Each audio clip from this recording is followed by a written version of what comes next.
Chegando mais uma vez aqui com um Café com Aposta. Final de semana passada a gente teve, deixei mais ou menos aqui na tela, né? A gente teve esse back do City aqui, eu tinha comentado por cima, a odd era muito baixo, deu pra pegar com tranquilidade. Tivemos os gols, né, do Spurs. Eu acabei não pegando o back Arsenal, fui pegar só no final do jogo, mas os gols do Spurs deu para pegar com uma certa facilidade. O back no Newcastle, eu acho que eu não coloquei. Mas deu para pegar também. E tomei um head no Liverpool. Cadê o Liverpool aqui? Tomei um head no Liverpool na hora que o jogo estava empatado. Eu achava que ainda dava e me enganei. Para essa semana a gente tem mais uma vez aí o Arsenal recebendo um time que está um pouco mais abaixo na tabela, mas está com uma sequência legal até o Burner ali com 2. Faltando para o Arsenal 3 jogos, faltando para o City 4 jogos, o campeonato será decidido e me parece que o Liverpool morreu na praia. Difícil demais para o Liverpool chegar, né? Tá com 5 pontos aí do Arsenal. O que pode ser que aconteça aí é o jogo de domingo, Liverpool e Tottenham. Mais um fracasso do Liverpool, aí já era adeus, não tem jeito. Pro Arsenal tá um pouco mais fácil do que para o Liverpool essa reta final, mas eu acredito que o City é o time que deve acabar levando. A não ser que aconteça um tropeço muito absurdo, na minha visão, tá muito bem encaminhado, porque o City aí tem um jogo a menos, né? Para o City. Se todo mundo ganhar os jogos que ainda tem para fazer, o City seria o time campeão desse ano da nossa Premier League. O Arsenal aqui, ó, enfrentando o Bournemouth, mod 1,22. Mais uma vez não dá, né, cara? 1,22 pra gente colocar aqui na lista não dá. É óbvio que o Arsenal é muito interessante, dá pra gente pensar em alguma coisa. Se acordar cedo aí no sabadão, dá pra você ir buscar esse back aí, mas a 1,22 não dá. O Arsenal tem aquela mania, né, de muitas vezes não começa muito bem. Se não começa muito bem e essa odd sobe um pouquinho, dá pra pegar ela. Se começa super bem, aquele amasso gigantesco, também dá pra pegar ela, mesmo que seja 1,22, é que a odd é muito baixa. Talvez teremos um 2,5 mais interessante. O mercado de 2,5 tá 1,39. Eu pegaria talvez um mercado aí de over 2,5, mas eu não pegaria 1,39. Eu não consigo colocar na lista nem o back do Arsenal, nem o over a 2,5 e 39. O que dá pra eu fazer aqui, ó, só pra se lembrar, tá? Para você se lembrar, Arsenal over 2,5. Não tô colocando aqui, não é pra pegar pré-live, é só pra você se lembrar de aí na partida ficar de olho nesses mercados que pode ser sim interessante. Pro começo do jogo não dá, cara, tá é muito baixo para pré-live isso aqui. E essa história de odds baixas também vai se repetir no jogo do Manchester City contra o Wolves. É 1,11, é mais baixo ainda o City enfrentando o Wolves. Deixa eu dar uma olhada aqui. Se eu não me engano, é isso mesmo. Eu ia falar, se eu não me engano, quando foi o jogo na casa do Wolves, o City perdeu. Foi 2-1 lá em setembro. Eu lembro, o jogo era lá do começo do campeonato, 2-1 pro Wolves em cima do City. Mas o City é muito mais time, né? O retrospecto aqui, se a gente olhar nos últimos 1, 2, 3, 4, 5 jogos, temos então 4 vitórias do City, 1 vitória do Wolves, sem falar que o City aí tá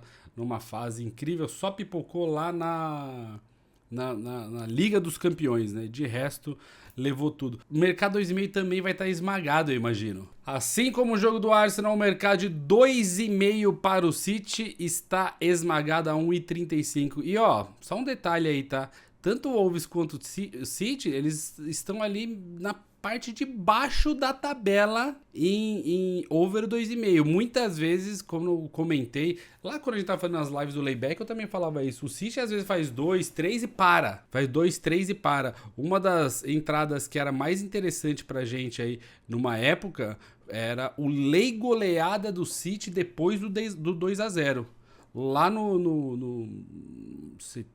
outubro, acho que outubro, novembro, a gente fez algumas vezes daí, lei goleada do City depois que estava 2-0, principalmente quando esse segundo gol saía no começo do segundo tempo, no final do primeiro tempo, a gente pegou algumas correções legais ali. A 1,35, um over 2,5 não dá. Dá pra pensar a mesma coisa aqui? Ó, eu vou falar pra você que dá pra pensar a mesma coisa num back city, né? Dá pra pensar, eu tô colocando ali com asterisco porque assim, ó, vou ficar de olho, né, na partida. Não é pra gente fazer uma entrada pré-live, nada disso. O gols, eu pegaria se o primeiro gol fosse do Wolves. Se o primeiro gol é do City, eu não iria nisso aqui não, né? Se o primeiro gol fosse do Wolves, eu pensaria, o primeiro gol do City, eu não entraria neste 2,5, precisaria tá acompanhando o jogo live mesmo e ver que o City tá amassando e continuando a empurrar. Aí talvez dava pra fazer alguma coisa. Um jogo que eu estou seriamente pensando em fazer uma entrada é esse jogo dos desesperados de Sheffield e Nottingham. O Sheffield é o último do campeonato, praticamente já deu adeus. Aqui tem 3 jogos, não chega mais, né? Sheffield já caiu aqui. Mesmo que vença os 3 jogos que falta, iria para 25 já não coloca eles fora da zona de rebaixamento. Porém, o Nottingham Forest ali briga com o Luton, até mesmo com o Burnley nessa última vaga. O Sheffield é o time que mais tomou gol.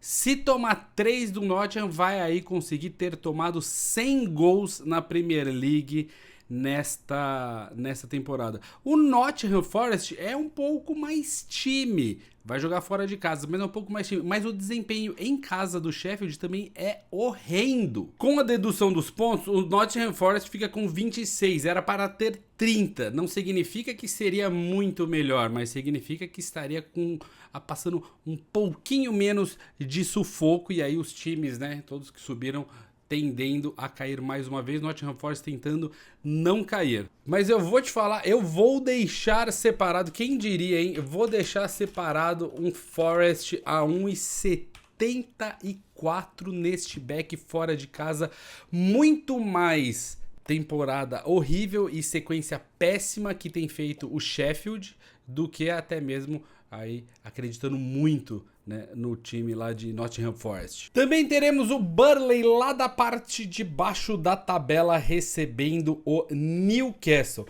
O Newcastle vai ficar de fora da Liga dos Campeões, não tem jeito, tá? O Newcastle também deve ficar de fora, olhando aqui no momento, da Europa League. A vaga aí que estava praticamente dada para o Tottenham começa aí a ser ameaçada pelo United, porque o Tottenham está muito mal. Porém, o Newcastle está apenas 1 ponto atrás do United. Olha que interessante isso aqui, ó. A forma total nos últimos 5 jogos do Newcastle é a 4ª melhor do campeonato. Nos últimos 5 jogos, 3 vitórias, 1 empate e 1 derrota. Perdeu para o Crystal Palace fora de casa, uma derrota que não poderia ter acontecido, né? Um empate com o Everton. O Everton tá numa fase boa, venceu um monte de gente ali, né? Inclusive o Liverpool no clássico, venceu o Brentford, venceu o Nottingham, venceu o Burnley, conseguiu escapar do rebaixamento praticamente aí.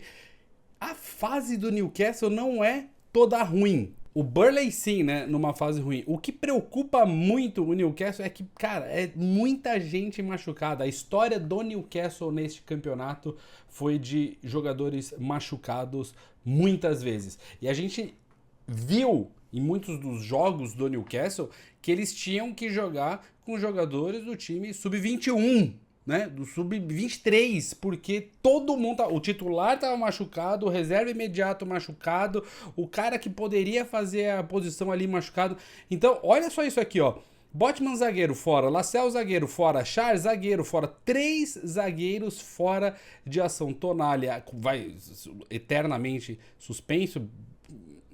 As notícias que estão saindo do Tonali cada vez pior, né? Joelinton, importantíssimo, aparentemente é dúvida, assim como o Almiron também um bom jogador, e o Tripper mais um outro super importante para o time também na dúvida. Então a gente mais uma vez tem o Newcastle, que é um pouco difícil de você ter uma noção de desempenho por conta de muitos jogadores fora, foi assim ao longo de toda a temporada. Tem os jogadores que estão bem, claro, o Isaac. O Bruno Guimarães também é um outro excelente jogador do Newcastle, está jogando, e a gente olhando aqui, ó, Os últimos jogos foi vitória do Newcastle, vitória do Newcastle, vitória do Newcastle lá em 21. Nos últimos 3 duelos mais recentes, todos são vitórias do Newcastle. Não acho um absurdo mais uma vitória do Newcastle por aqui. Numa odd 2.1 é uma odd bem interessante para trabalhar.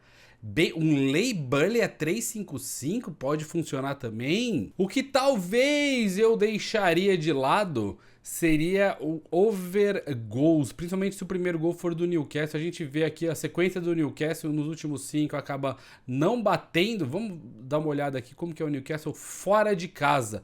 Fora de casa nos últimos 5, 2 vezes não bate, e em casa o Burnley. Em casa o Burnley é um dos times mais unders do campeonato. Isso aí que preocupa um pouco. Mas eu vou ser ousado, hein? Estamos chegando na reta final, eu vou ser ousado. Newcastle, o back do Newcastle. Eu ia colocar um lay ao Burnley. Eu ia colocar um lay ao Burnley separado, mas eu vou tentar achar esse back do Newcastle. Eu acredito que o Newcastle em algum momento pode vir bem mais forte, né, para as próximas temporadas, e aí a gente trabalhando com times mais diferentes, né, já que Arsenal e City nunca estão dando odds pra gente, quem sabe aí o Newcastle e o Nottingham Forest pode fazer esse papel legal. No domingo teremos a partida entre Brighton e Aston Villa. A odd do Villa é de 2.5, o Brighton é 2.8. Essa odd do Villa tá bem alta, O Aston Villa agora no meio de semana perdeu o jogo que não poderia ter perdido contra o Olympiacos, tomou um baita de um sacode em casa, certo? Do Olympiacos, 4-2 pela Conference. O Olympiacos abriu 2-0 com 29, eles conseguiram descontar ali, ó, no finalzinho do primeiro tempo com o Watkins, conseguiram empatar, e aí logo depois pênalti, o Cabe marca o hat-trick dele na partida, e aí, com pressão do Aston Villa, acabaram tomando mais um gol. A partida de volta do Villa e Olympiacos vai ser lá na quinta-feira da próxima semana, tem tempo. O que eu precisava saber é se eles vão aqui com time misto ou time reserva para enfrentar o Brighton. Porque se é time titular e não misto, até mesmo misto eu acho que seria mais forte, mas se é um time titular para enfrentar o Brighton, essa odd não poderia ser 2.5. Essa odd teria que ser um 1.9, 1.85, 1.95, alguma coisa do tipo. O Brighton não tá numa fase boa. E a forma de jogar do Brighton é muito boa para o Aston Villa. O Brighton, ele joga com posse de bola. O Aston Villa sabe jogar sem a posse, usando o contra-ataque, principalmente de velocidade do Diaby. O Watkins, que é o atacante que faz gol e também dá assistência. Se eu não me engano, o Watkins é um dos caras que mais tem assistência durante toda essa Premier League esse ano, um dos atacantes que mais tem assistência. Então, o time consegue jogar sem a bola. Essa odd 2.5 tá um pouco alta, tá? Na minha visão. Seria mais se o Aston Villa entra para tá totalmente desligado do jogo, aí poderia fazer sentido ser 2.5. Por ser aí no domingo essa partida, a gente não ter muita certeza, eu vou te falar uma coisa, eu vou entrar no Lay Brighton a 2.9, mas eu gosto demais de um back Aston Villa desde que esteja com o time titular. Gosto também de pensar em over goals desde que o Aston Villa marque o primeiro. Gosto também de pensar em over goals desde que o Brighton jogue dessa forma, em que eles mantêm a posse de bola, chama os caras para cima dele, e aí no contra-ataque o Aston Villa parte para cima com velocidade. Só que para isso a gente precisa dos jogadores que correm, né? A gente precisa do Diaby, a gente precisa dessa galera toda aí no time do Aston Villa. É um jogo bem interessante para mim, muito por conta da odd, talvez por não saber necessariamente quem são os jogadores, mas vale ficar muito de olho, viu? E pra gente finalizar aqui, o que pode ser o adeus do título do Liverpool. Adeus do título do Liverpool. Liverpool aí enfrentando o Tottenham em casa. Eu vou ser sincero com vocês. A gente tomou um head. Eu coloquei um head aqui. Eu tomei esse head na rodada passada, mas eu vou ficar de olho nesse back ao Liverpool. Eu falei que, lá atrás eu falei que o time que poderia decidir esta Premier League seria o Tottenham, porque ele enfrenta todos os times do topo da tabela. E aí, o que aconteceu? O Tottenham conseguiu perder para o Chelsea, perdeu para o Arsenal, perdeu para o Newcastle, e aí, enfrentando o Liverpool, lá na casa do Liverpool, bobear, vai perder mais uma vez neste final de semana. Liverpool precisa muito, né? Precisa muito dessa vitória. Aqui o simbolinho que eles já estão classificados para a Champions. O Tottenham sonha meio que distante com essa Champions League, precisaria de um tropeço grande aí do Aston Villa e precisaria fazer o seu dever de casa para descontar esses 7 pontos, mesmo que tenha um jogo a menos, né? Por que pensando em Liverpool? Muito mais pelo fracasso e recente dificuldade que o Spurs tem enfrentado do que necessariamente em uma reviravolta aí o Liverpool voltar com tudo. O Liverpool tá numa fase terrível, os últimos 5 jogos apenas uma vitória. Isso aqui é vergonhoso, cara. A fase do Liverpool é péssima. Vou pensar sim nesse back, mas eu já vou falar aqui, cara, não é o back que eu mais gosto. Acho que de todas as entradas que estão ali, o que eu mais gosto, óbvio que é Arsenal e City, mas né, muito esmagada. Mas se o Liverpool não mostrar serviço, a chance de eu sair desse back é grande, tá? É grande. Pensaria também em gols para essa partida. Gosto muito de pensar em gols, vale a gente sim dar uma olhada. O mercado de gols é o menor de todos existente aqui, a 1,28. Aí não dá, né? Eu gosto do mercado de gols, mas a 1,28 não dá. Por que eu gosto do mercado de gols? Porque a necessidade tá para os dois lados. Então, se o jogo tá desempatado, o outro time, o time que tá atrás, vai continuar buscando, porque ele precisa muito daquela vitória muito interessante para o nosso mercado de gols. A 2,5 tá muito baixo. Talvez durante a partida dê pra gente buscar o over à frente, esse tipo de coisa, tá? Mas pré-live fica mais difícil. Pré-live eu pensaria num back ao Liverpool, desde que eles apresentassem em campo, que não apresentaram até agora, mas são capazes. E pro Tottenham está numa fase horrorosa. Claro que todas essas odds estão no bolsa de aposta. Temos ali, ó, o Crystal Palace a 2,38 para receber o United. Que sem moral você tá United, hein? Que dureza. O Chelsea no domingão, a 1,65, pegando o West Ham. O Chelsea também tá numa sequência muito boa. Venceu, o Spurs venceu e convenceu, né? Nesse jogo aí contra o Spurs. É o que eu falei, os últimos jogos do Chelsea aí, parece até que o Hazard e o Kanté voltaram para o time. Estão voltando a jogar de um jeito que, se tivesse feito aí durante o campeonato, pelo menos tava ali entre os top 5, top 6, né? Falta aí agora tentar salvar o campeonato, salvar a temporada de alguma forma para ano que vem vir um pouco mais forte. O Chelsea tem muito dinheiro, mas no papel não deu certo. Bolsa de apostas, as melhores odds para você trabalhar o seu trade maroto, para você trabalhar o seu trade honesto. Crie sua conta se você não clicou. Boa sorte, bons greens, até a próxima.